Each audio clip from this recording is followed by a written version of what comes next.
విజయనగరం జిల్లా భోగాపురం అంతర్జాతీయ విమానాశ్రయ నిర్వాసిత గ్రామాల్లో ఉద్రిక్తత నెలకొంది. నేటి నుంచి ఎయిర్పోర్ట్ స్థల పరిశీలన జరగనుంది. దీంతో గ్రామాల్లో పోలీసులు భారీగా మోహరించారు. పూర్తి వివరాలు మా కరెస్పాండెంట్ ఈశ్వర్ అందిస్తారు. ఈశ్వర్, మొదటి నుండి కూడా ఈ స్థల సేకరణకు గ్రామస్తులు ఒప్పుకోవట్లేదు. అనేక సార్లు అధికారులు అక్కడికి వచ్చినా కూడా వాళ్ళు ఆందోళన చేసిన పరిస్థితి. మళ్ళీ ఈ రోజు నుండి అక్కడ దీనికి సంబంధించి స్థల సేకరణకి సంబంధించి మొదలు పెట్టినట్టు తెలుస్తోంది. రైట్ సంస్థ ప్రతినిధులు అక్కడికి చేరుకున్నారా? ఎటువంటి పరిస్థితి అక్కడ కనబడుతోంది? ఈశ్వర్,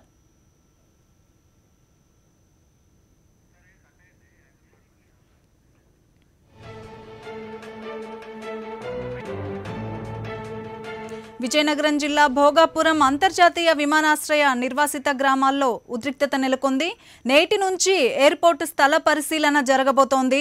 దీంతో గ్రామాల్లో పోలీసులు భారీగా మోహరించారు.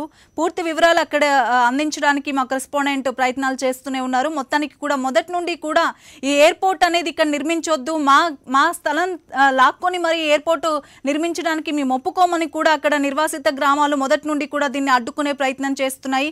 అయితే ప్రభుత్వం మాత్రం దీన్ని పట్టించుకోవట్లేదు. అనేక సార్లు అక్కడికి అధికారులను పంపి స్థల సేకరణకు సంబంధించి ఏర్పాట్లు చేయడం జరిగింది. అయితే మొదటి నుండి కూడా అక్కడున్న నిర్వాసిత గ్రామాల ప్రజలు మేము మా స్థలం ఇవ్వడానికి సిద్ధంగా లేము అని కూడా చెప్తున్న పరిస్థితి. ఈ రోజు మళ్ళీ స్థల సేకరణకు ప్రభుత్వం ప్రయత్నాలు చేస్తున్నట్టు తెలుస్తోంది. రైట్ సంస్థ ప్రతినిధులు అక్కడ స్థల సేకరణకు వెళ్లనున్నట్లు తెలుస్తోంది. పూర్తి వివరాలు మా కరెస్పాండెంట్ ఈశ్వర్ని అడిగి తెలుసుకుందాం. ఈశ్వర్, ఎటువంటి సిచ్యువేషన్ కనిపిస్తోంది అక్కడ?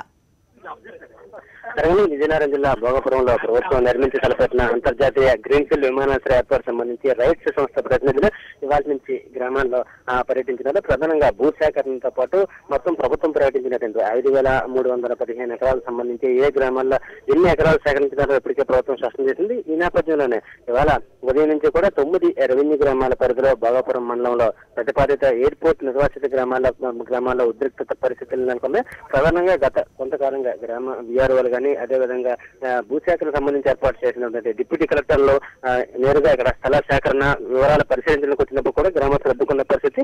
ఈ నేపథ్యంలో గతంలో 2 సార్లు రైట్ సంస్థ ప్రతినిధులు వచ్చినప్పటికీ తిరిగి గ్రామస్తులు అడ్డుకోవడంతో వెనక్కి వెళ్లిపోయారు. అయితే ఇవాళ ప్రభుత్వం ప్రధానంగా అసైన్డ్ ల్యాండ్స్ ప్రభుత్వం నోటిఫికేషన్ జారీ చేసినటువంటి 5,300 ఎకరాలకు సంబంధించి 1,200 ఎకరాలు అసైన్ ల్యాండ్ సంబంధించిన గ్రామాల్లో తొలుత రైట్ సంస్థ ప్రతినిధులు పర్యటిస్తున్నారు. అక్కడ ఎటువంటి వ్యతిరేకత కూడా రానటువంటి పరిస్థితి ఉంది.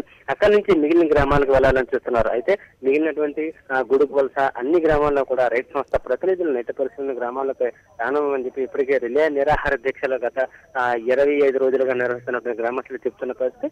ఈ నేపథ్యంలో ఉదయం నుంచి కూడా భారీ పోలీసు బందోబస్తుతో రైట్ సంస్థ ప్రతినిధులు ప్రస్తుతం తోడం గ్రామంలో పర్యటిస్తున్నారు. తరంగని. ఓకే ఈశ్వర్.